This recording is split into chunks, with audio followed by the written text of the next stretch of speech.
तो जानते हैं धर्मनिरपेक्षता क्या है। हम सभी ने पिछले अध्याय में चर्चा की थी कि भारतीय संविधान का एक महत्वपूर्ण लक्षण है धर्मनिरपेक्षता, जिसको हम सेक्युलरिज्म भी कहते हैं। धर्म को राज्य से अलग रखना ही धर्मनिरपेक्षता है। जैसा कि हमने पिछले अध्याय में समझा था कि राज्य जो शब्द यहाँ पे इस्तेमाल किया गया है, ये किसी पर्टिकुलर राज्य के लिए नहीं बल्कि पूरे देश के लिए, पूरे देश की व्यवस्था के लिए इस्तेमाल किया गया है। तो धर्म को राज्य से अलग रखना मतलब सरकारी व्यवस्था से धर्म को अलग रखना। जो नेता जिन्हें हमने चुना है, जिन्हें हमने वोट देके अपने अधिकार का निर्वाह करके चुना है, वह नेता धर्म के आधार पर कोई डिसीजंस ना लें। इसे ही हम धर्मनिरपेक्षता कहते हैं। हमने यह भी समझा था हमारे देश में किसी भी धर्म को राजनीतिक धर्म की उपाधि नहीं दी गई है। हम कह सकते हैं कोई भी रिलीजन नेशनल रिलीजन नहीं है। आइए बात करते हैं धर्मनिरपेक्षता की ज़रूरत क्यों है, क्यों राज्य को धर्म से अलग रखना महत्वपूर्ण है। क्योंकि हम सभी जानते हैं कि हम एक लोकतांत्रिक देश में रह रहे हैं, तो ये बहुत महत्वपूर्ण बन जाता है कि कोई भी नेता अपना निर्णय लेते समय धर्म को आधार बनाकर अपने निर्णय को ना ले। सबसे पहली बात है लोगों के धार्मिक चुनाव की रक्षा के लिए, क्योंकि हम सभी जानते हैं कि संविधान के अनुसार हम सभी को हक है कि हम कोई भी रिलीजन को फॉलो कर सकते हैं, उसको प्रोपोगेट कर सकते हैं, उसको लोगों को बता सकते हैं, उसका प्रचार प्रसार कर सकते हैं। तो लोगों के धार्मिक चुनाव की रक्षा के लिए ये बहुत ज़रूरी है कि कोई भी राजनेता अपने निर्णय को लेने के लिए धर्म को आधार ना बनाए। दूसरा है धार्मिक अल्पसंख्यकों के साथ भेदभाव को रोकने के लिए। हम कई बार newspaper, magazines and news channels के थ्रू ये सुनते हैं या पढ़ते हैं कि कई बार कई जगहों में धार्मिक अल्पसंख्यकों के साथ भेदभाव होता है, कई बार उनको मृत्यु के घाट भी उतार दिया जाता है। तो ऐसी चीज़ों को रोकने के लिए हमारा संविधान हमें रक्षा देता है। हमारे संविधान में 2 जगह ये लिखा गया है कि भारत एक धर्मनिरपेक्ष राज्य है। सबसे पहली बात अगर हम बात करें प्रस्तावना की, क्योंकि पिछले अध्याय में हमने भारतीय संविधान को पढ़ा था, उसके ऊपर चर्चा की थी और उसके मुख्य लक्षणों के बारे में भी जाना था। और हमने पढ़ा था कि जब हम प्रस्तावना की बात कर रहे थे, जब हम प्रीएम्बल की बात कर रहे थे, तो हमने पढ़ा था भारत एक पंथ निरपेक्ष देश है, जिसको हम धर्मनिरपेक्ष भी कहते हैं। तो आप समझ सकते हैं कि जब प्रस्तावना में ही ये लिखा गया है कि भारत एक सेक्युलर देश है, तो इसका मतलब ये हमारा सिद्धांत है, ये हमारा आइडियल है। इसके बेसिस पे ही नेताओं को काम करना है। किसी भी धर्म को आधार बनाकर निर्णय नहीं लिया जा सकता। हम इतिहास में भी कई बार ये पढ़ते हैं कि धर्म के आधार पर कई अत्याचार व भेदभाव हुए। जब हम बात करते हैं जर्मनी में हिटलर की, हमें पता है कि यहूदियों के साथ हिटलर ने किस तरीके का बर्ताव किया और उनको किस तरीके से मारा गया, उनके साथ कैसे भेदभाव हो रहा था। जब हम बात करते हैं इज़राइल की, इज़राइल में यहूदी लोग रहते हैं, मेजॉरिटी जो हैं वो यहूदी हैं। तो इज़राइल में कई बार मुसलमान और ईसाई अल्पसंख्यकों के साथ अमानवीय व्यवहार हुआ है। अगर हम बात करें सऊदी अरेबिया की, सऊदी अरेबिया में भी गैर मुसलमानों को कई बार भेदभाव का सामना करना पड़ता है। गैर मुसलमान अपने रिलीजियस इंस्टीट्यूशंस नहीं खोल सकते, ना ही वो पब्लिक प्लेसेस में अपने रिलीजन को प्रैक्टिस कर सकते हैं। तो आप देख सकते हैं कि विश्व में ऐसी कई कंट्रीज़ हैं जहाँ पे सेक्युलरिज्म फॉलो नहीं किया जाता, परंतु हमारे देश भारतीय देश में ये फॉलो किया जाता है और सेक्युलरिज्म एक आधार है हमारे लोकतांत्रिक व्यवस्था का। भेदभाव की ऐसी घटनाएं तब बढ़ जाती है जब राज्य, देश किसी एक धर्म को ज़्यादा सपोर्ट करता है, प्रमोट करता है और किसी एक धर्म को राजनीतिक धर्म या राजकीय धर्म का उपाधि देता है। तो आइए हम बात करते हैं भारतीय धर्मनिरपेक्षता की। भारतीय धर्मनिरपेक्षता के 2 मुख्य अंग हैं। पहला पॉइंट है कि कोई एक धार्मिक समुदाय किसी दूसरे धार्मिक समुदाय को ना दबाए। हम सभी जानते हैं कि भारत में कई लोग अलग अलग रिलीजन को फॉलो करते हैं, उनकी आस्थाएं अलग अलग हैं और कई बार हमें सुनने में आता है कि एक धर्म का लोग दूसरे धर्म के लोगों के साथ भेदभाव करते हैं या उनके साथ किसी तरीके का उत्पीड़न करते हैं।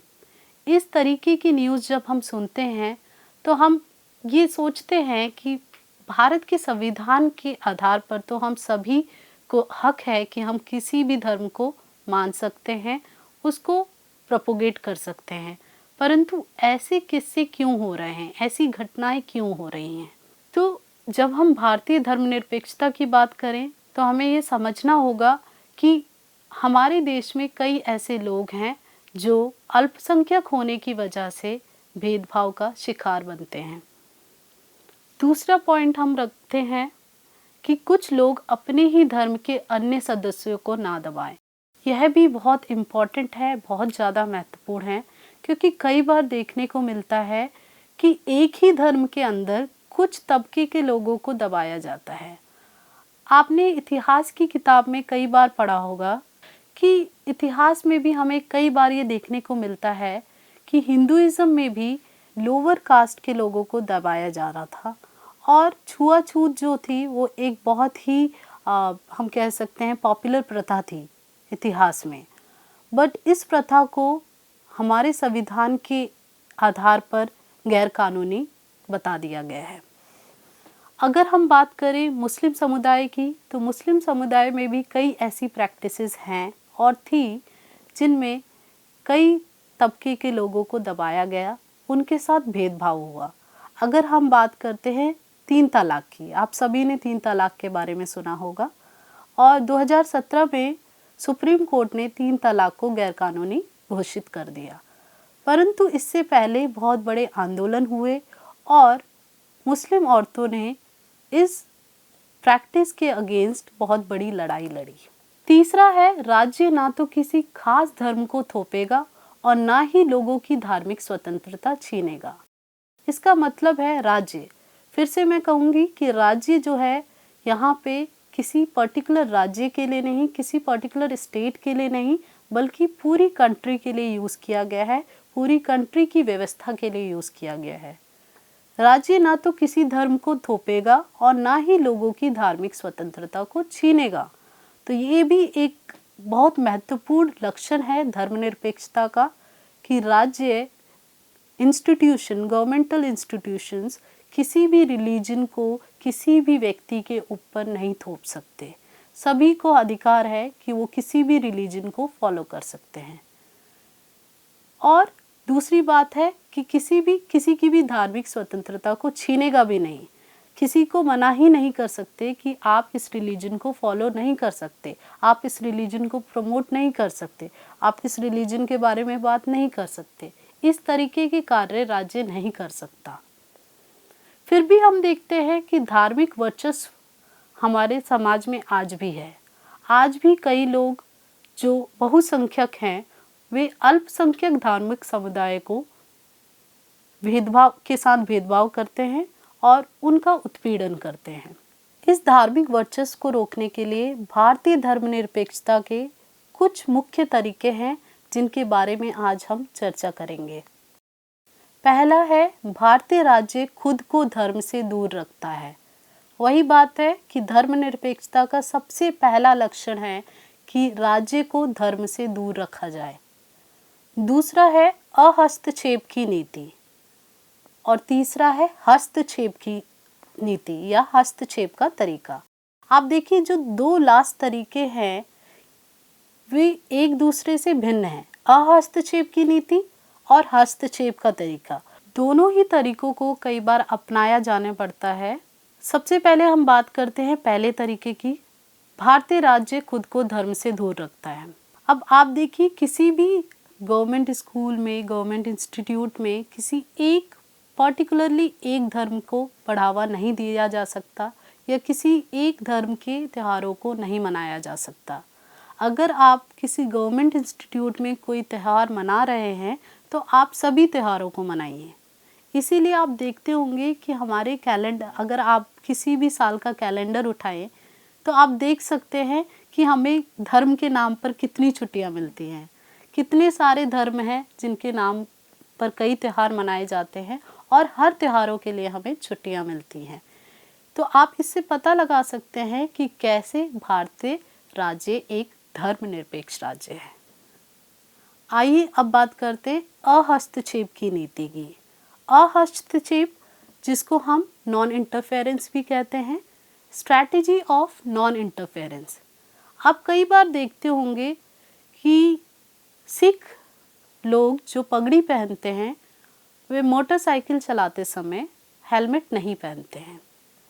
ये राइट उन्हें भारतीय संविधान ने दिया है, क्योंकि उनका हक है कि अगर उनकी रिलीजियस प्रैक्टिस में पगड़ी पहनना ज़रूरी है तो वो पगड़ी पहने, और हेलमेट उनके लिए एग्जेम्प्ट किया गया है। तो आप देख सकते हैं कि कैसे भारतीय धर्मनिरपेक्षता इस तरीके की छूट प्रदान करता है रिलीजन के नाम पे। अगर वो इंटरफेयर करेगा तो वो इंटरफेरेंस की नीति हो जाएगी, नॉन इंटरफेरेंस की नहीं। तो आइए हम बात करते हैं संयुक्त राज्य अमेरिका की। यूएसए में सरकारी स्कूलों में बच्चे सुबह सबसे पहले वफादारी की शपथ लेते हैं। इस शपथ में ईश्वर की छत्रछाया शब्द आते हैं। 60 साल पहले भी यह तय कर लिया गया था कि अगर यह शपथ किसी बच्चे की धार्मिक आस्था को ठेस पहुंचाती है तो उसको इसे दोहराने की ज़रूरत नहीं है। परंतु इसके बावजूद भी वहाँ इस वाक्यांश को कई बार कानूनी चुनौती दी गई। चुनौती देने वालों ने ये कहा कि यह वाक्यांश अमेरिका के संविधान के पहले संशोधन में चर्च और राज्य के बीच किए गए अलगाव का उल्लंघन करता है। तो अमेरिका में जो संविधान है उसमें भी यही लिखा गया है कि चर्च, इसका मतलब रिलीजन के मैटर पर राज्य कुछ नहीं बोलेगा। तो बच्चों को इस शपथ को दोहराने के लिए क्यों कहा जा रहा है? तो हमने जाना कि अहस्तक्षेप की नीति हमारे राज्य, हमारी कंट्री में भी फॉलो की जाती है, परंतु इसे इस तरीके से फॉलो नहीं किया जाता कि अगर किसी भी समुदाय या किसी भी समुदाय के एक तबके के साथ भेदभाव हो रहा है तो सरकार उसे इग्नोर नहीं कर सकती, तब उन्हें हस्तक्षेप करना पड़ेगा। इसीलिए मैंने आपको बताया कि अहस्तक्षेप की नीति हस्तक्षेप का तरीका से बिल्कुल ही ऑपोजिट है। तो आप समझ सकते हैं इंटरफेरेंस एंड नॉन इंटरफेरेंस।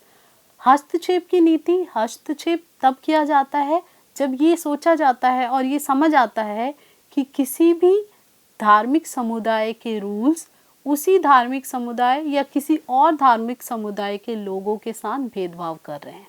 तो हमने दो ऐसे ही उदाहरणों के बारे में पहले भी चर्चा की। पहला उदाहरण जो हमने चर्चा किया जिसके बारे में, वह है छुआछूत की नीति, जिसको संवैधानिक रूप से गैर कानूनी घोषित कर दिया गया है। और दूसरी हमने बात की ट्रिपल तलाक की, 3 तलाक, जो कि एक बहुत ही गलत प्रथा थी मुस्लिम समुदाय में, उसे भी असंवैधानिक करार कर दिया गया है। जब हम बात करते हैं हस्तक्षेप की नीति की तो इसमें हम एक उदाहरण ले सकते हैं फ्रांस का। फ्रांस में 2004 में एक कानून पारित किया गया जिसमें यह बताया गया कि कोई भी बच्चा स्कूल में यहूदी टोपी, इस्लामी बुर्का या किसी भी तरीके का क्रॉस पहन के स्कूल नहीं आएगा। किसी भी तरीके के रिलीजियस सिंबल्स को पहनकर या उनका प्रचार करते हुए वह स्कूल नहीं आएगा।